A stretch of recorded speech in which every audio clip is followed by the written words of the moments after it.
Fatima college కూల్చే విషయంలో మానవతా దృక్పథంతో వ్యవహరిస్తాము. చాలామంది విద్యార్థుల ఏమంటారు భవితవ్యం దృష్టిలో పెట్టుకొని మానవతా దృక్పథం ఫాతిమా కాలేజ్ మీద ఎలాంటి చర్యలు తీసుకోము, కూల్చోబోము. హైడ్రా పరిధిలో ఉన్నప్పటికీ, ఎఫ్టీఎల్‌లో ఉన్నప్పటికీ దాన్ని కూల్చోబోము అని చెప్పేసి హైడ్రా కమిషనర్ రంగనాథ్ ఎవరైతే వ్యాఖ్యలు చేశారో ఆయన మీద సమాజంలో ప్రజలు కావచ్చు, రకరకాల వర్గాల నుంచి వ్యతిరేకత ఎదురవుతోంది. పేదల ఇల్లు కూల్చేటప్పుడు మీకు మానవతా దృక్పథం గుర్తు రాలేదా? గుడిసెలు కూల్చేటప్పుడు మానవతా దృక్పథం గుర్తు రాలేదా? ఎఫ్టీఎల్ పరిధిలో ఉన్నప్పటికీ కూడా దాన్ని ఎందుకు కూల్చరని చెప్పేసి ప్రశ్నిస్తూ ఉన్నారు. ఇదే విషయం మీద న్యాయస్థానాలకు వెళ్ళి కోర్టు మెట్లు ఎక్కి నేను ఫైట్ చేస్తా అని చెప్పేసి అంటా ఉన్నారు. హైకోర్టు అడ్వకేటు కృష్ణకాంత్ గారు మనతో ఉన్నారు. పోతిరెడ్డి కృష్ణకాంత్ మాట్లాడదాం ఒకసారి. అన్న, ఏంటి ఫాతిమా కాలేజ్ మీద మీరు అంటే ఏం చేయబోతున్నారు, ఏం డిమాండ్ చేస్తున్నారు? అంటే నేను ఇక్కడ ప్రవీణ్ గారు ప్రత్యేకంగా ఫాతిమా కాలేజ్ మీదనే కాదు, ఇక్కడ నేను కొన్ని ప్రతిపాదనలు ఏదైతే ఇదివరకు గతంలో కూడా మా వేరే ఇంటర్వ్యూలో నాకు రంగనాథ్ గారితో మాట్లాడే అవకాశం వచ్చినప్పుడు అప్పుడు కూడా నేను ఈ ట్రిబ్యునల్స్, ఇది హైడ్రా మీద ఈ స్పెషల్ కోర్ట్స్ ట్రిబ్యునల్స్ పెట్టే ప్రతిపాదన ఏమైనా ఉందా, అప్పుడు ఇంకా హైడ్రా బిల్లు కూడా రాలేదు. సో హైడ్రా బిల్ ఏమైనా పెడతారా అంటే అప్పుడు పెడతా అని చెప్పారు. అది మొన్న డిసెంబర్ 2024లో పంచాయతీ రాజ్లోను జిహెచ్ఎంసీ వాటిలోనే అమెండ్మెంట్స్ తీసుకొచ్చి హైడ్రాను అందులో కలపడం జరిగింది మొన్న వింటర్ సెషన్లో. సరే, ఒక విధంగా డైరెక్ట్ బిల్లుగా కాకుండా ఏదో విధంగా ఒక బిల్లు రూపంలో హైడ్రాను తీసుకొచ్చారు, కరెక్టే.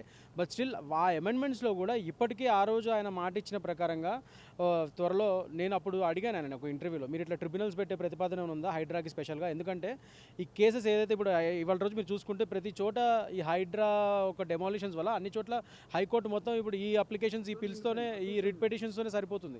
సో ఇంకా లోవర్ కోర్ట్స్లో కూడా అదే, ఇంకా సివిల్ కేసులు ఇవన్నీ సరిపోతున్నాయి. సో అలాంటప్పుడు నిజమైన బాధితులకి ఎప్పుడు న్యాయం జరుగుతుంది? ఆల్రెడీ మీకు తెలుసు మన కోర్ట్స్ ఆల్రెడీ ఇదివరకు ఇప్పటికే చాలా కేసెస్తో నిండిపోయి ఉన్నాయని. ఇప్పుడు కొత్తగా హైడ్రా పెట్టే బాధల వల్ల ఈ కేసెస్ ఇంకా నిండిపోతే ఈ బాధితులకు నిజంగా అసలు ఎప్పుడు న్యాయం జరుగుతుంది? సో దానికోసమే అప్పట్లో నేను ఈ హైడ్రాకి కూడా స్పెషల్ కోర్ట్స్ ట్రిబ్యునల్స్ ఏమైనా తీసుకొచ్చేది ఉందా అంటే, మీ ఐడియా చాలా బాగుంది, తప్పకుండా ఈ ప్రతిపాదన ముందు తీసుకెళ్తారని సార్ అన్నారు. సో అదొకటి. ఇంకోటి రిహాబిలిటేషన్ ప్యాకేజ్ గురించి కూడా, అంటే ఈ పునరావాసం. ఇప్పుడు నేను ఇవాళ రోజు చూసుకుంటే మీరు సున్నం చెరువు దగ్గర ఇప్పుడు జరుగుతున్న ఇష్యూసే కానీ, లేకపోతే మొన్న జరిగిన నందానగరే కానీ, ఏదో రకరకాల చోట్ల అన్ని చోట్ల కూడా మీరు చూసుకుంటే చాలా మటుకు బాధితులు చెప్పేది ఏంటంటే, మాకు ఆల్రెడీ పర్మిషన్స్ ఉన్నాయి. ఇదే ఇప్పుడు మీరు వచ్చి ఎఫ్టీఎల్ జోన్, బఫర్ జోన్ అని చెప్తున్నారు కానీ మాకు ఆల్రెడీ జిహెచ్ఎంసీ వాళ్ళు కానీ, లేకపోతే హెచ్ఎండిఏ వాళ్ళు కానీ, లేకపోతే ఇతరత్ర బిల్డింగ్ పర్మిషన్స్ కానీ అన్ని వ్యాలిడ్ పర్మిషన్స్ ఉన్నాయండి ఇదివరకు.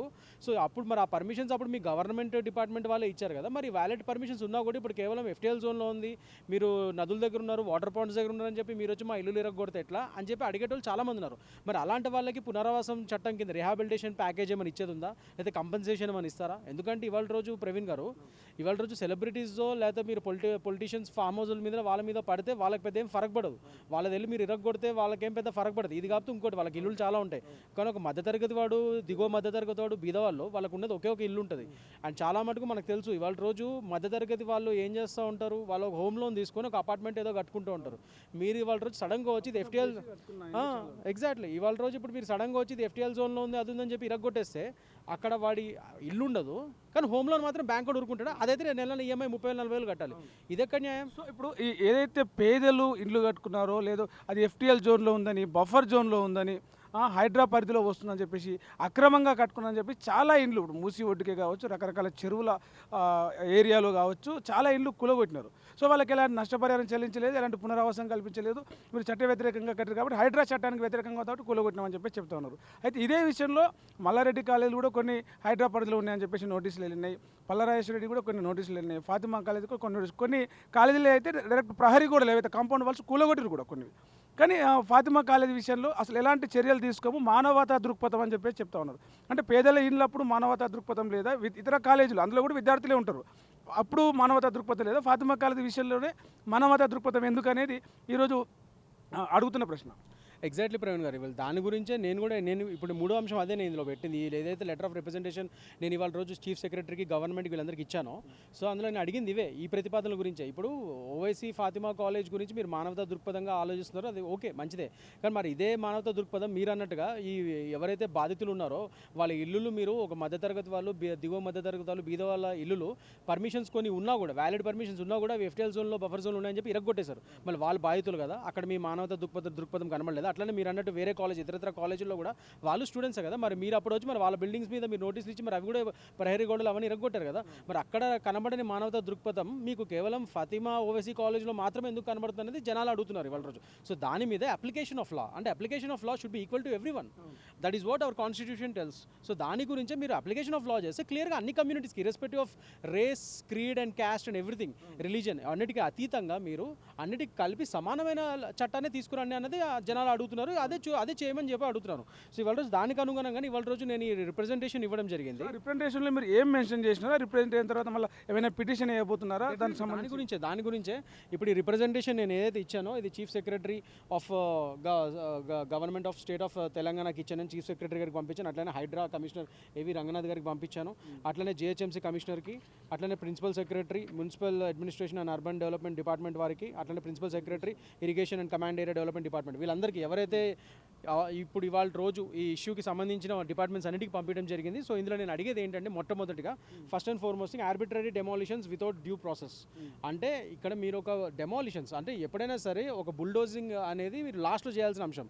మీరు ఫస్టే ఒక చిన్న సడన్గా నోటీసులు లేకుండా సడన్గా వచ్చి హాలిడే రోజుల్లో వీకెండ్స్ సెలవులు అదే అంటారు వీకెండ్స్లో అవతల వాళ్ళకి నోటీస్ మినిమం ఇప్పుడు కోర్టు ఏం చెప్తుంది, అట్లీస్ట్ లీస్ట్లో 48 గంటల ప్రయర్ నోటీస్ అయినా వాళ్ళకి చెప్పాలి, వెకెట్ చేయడానికి వాళ్ళకి ఛాన్స్ ఇవ్వాలంటున్నారు. అయినప్పటికీ కోర్టు అలా చెప్పినా కూడా ఇవాళ రోజు ఇదే విధంగా వీళ్ళు హాలిడేస్లోను వీకెండ్స్లోను వీకెండ్ ఆఫర్ మాదిరిగా వచ్చి బుల్డోజ్ చేస్తున్నారు. సో క్లియర్గా arbitrary demolitions without due process అది ఫాలో అవ్వట్లేదు.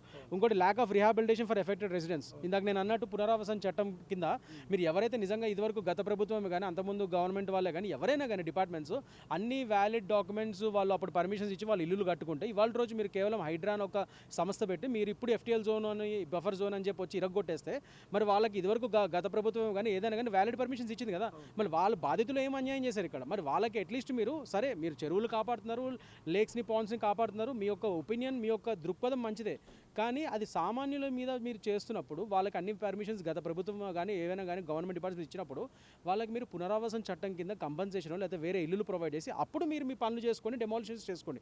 అది నేను అడుగుతున్నాను. సో దానికి రిహాబిలిటేషన్ ప్యాకేజ్ మీద మీరు ఇప్పుడు మొన్న వింటర్ సెషన్లో మీరు పెట్టిన అమెండ్మెంట్స్లో ఎక్కడ నాకు రిహాబిలిటేషన్ ప్యాకేజ్ మీద ఒక స్పెసిఫిక్ ఏం కనబడలేదు. సో దాని మీద అడుగుతున్నాను నేను. ఇంకోటి absence of a dispute resolution mechanism. నేను చెప్పినట్టు ట్రిబ్యునల్స్, నేను ఇదివరకు కూడా రంగనాథ్ గారితో ఒక ఇంటర్వ్యూలో అడిగినప్పుడు నన్ను ఒక ఆడియన్స్లో గెస్ట్ కింద పిలిచినప్పుడు నేను అడిగాను సార్ ఇట్లా మీరు ఇలా బుల్డోస్ చేసుకుంటూ వెళ్ళిపోతున్నప్పుడు చాలా కేసులు అవుతున్నాయి, ఆల్రెడీ నేను ఒక లాయర్ని, మా కోర్ట్స్ ఎంత బర్డన్గా ఉన్నాయో ఉన్న పాత కేసులే ముందుకెళ్ళక చాలా బర్డన్గా ఉన్నాయి కోర్టులు, అలాంటప్పుడు ఇప్పుడు హైడ్రా కేసులు కొత్తగా వస్తున్నప్పుడు ఇవన్నీ ఎప్పటికీ తేలుతాయి, మీరు హైడ్రా పోలీస్ స్టేషన్స్ పెడతా అన్నారు, అప్పుడు మంచిదే మనం పెట్టారు కూడా ఒకటి పోలీస్ స్టేషన్ పెట్టారు కరెక్ట్, కానీ ఆ పోలీస్ స్టేషన్లో వచ్చిన కేసుల్ని మరి ప్రాసిక్యూట్ చేయడానికి కోర్టులు ఎక్కడివి ఉన్న మామూలు సాధారణ కోర్టులకు ఇప్పటికే పాత కేసులే సరిపోవట్లేదు, మరి కొత్త కేసులు హైడ్రా కేసుల కోసం మరి సపరేట్ ట్రిబ్యునల్స్ కానీ సపరేట్ ఒక స్పెషల్ కోర్ట్స్ కానీ పెడతారా అని అడిగితే మీ సజెషన్ ఇస్ వెల్ టేకెన్, తప్పకుండా నేను దాని మీద ఆలోచిస్తా అన్నారు. కానీ అది చెప్పి కూడా చాలా రోజులు అవుతుంది, బట్ అన్ఫార్చునేట్లీ అది ఇంకా అవ్వలేదు. But anyways I can understand sir is a commissioner of the Hydraa, but అది ప్రభుత్వం తీసుకోవాల్సిన డెసిషన్, అందుకని ప్రభుత్వానికి చీఫ్ సెక్రటరీ గారికి ఇది పంపించాను నేను. అట్లా ఉంటే ఓవైసీ బ్రదర్స్ కావచ్చు, ఎంఐఎం కావచ్చు, కాంగ్రెస్తో దోస్తీ లాగా ఉన్నాయి. సో అటు మిగతా బీఆర్ఎస్ ప్రతిపక్షంగా ఉన్నది కాబట్టి వాళ్ళకి చెందిన ఎమ్మెల్యేలు వాళ్ళకి చెందిన ఆ పార్టీ నాయకులకు సంబంధించినటువంటి కాలేజీలు వాటిని కూలగొట్టినారు. దీనితో దోస్తీ ఉన్నందుకు ఎంఐఎం సంబంధించినటువంటి ఓవైసీ ఎవరైతే ఉన్నారో వాళ్ళ కాలేజీని ఫాతిమా కాలేజీ మీద ఎలాంటి చర్యలు తీసుకోమని చెప్తున్నారు. అంటే ఒక వర్గానికి ఒక వర్గానికి అంటే వీళ్ళు ఇందులో చదువుకునే వాళ్ళు విద్యార్థులు కదా, అందులో చదువుకునే వాళ్ళే విద్యార్థులు, అంటే దీన్ని మీరు ఎట్లా చూస్తారు?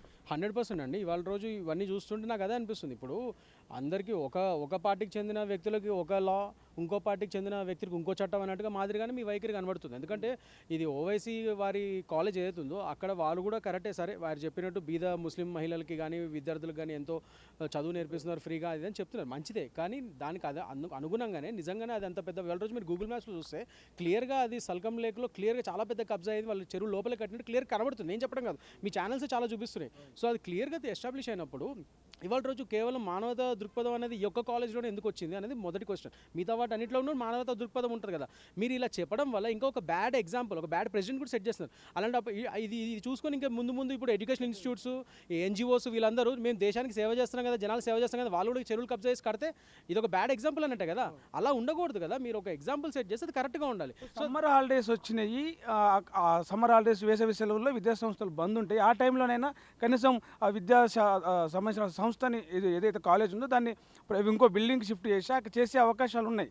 ఆ రకంగా వీళ్ళు సజెషన్ చేయొచ్చు, నోటీస్ చేయొచ్చు, ఎందుకు చేయలేదు? 100% అండి. నేను అడిగేది కూడా ఇవాళ రోజు దీనిలో అదే అడిగాను నేను.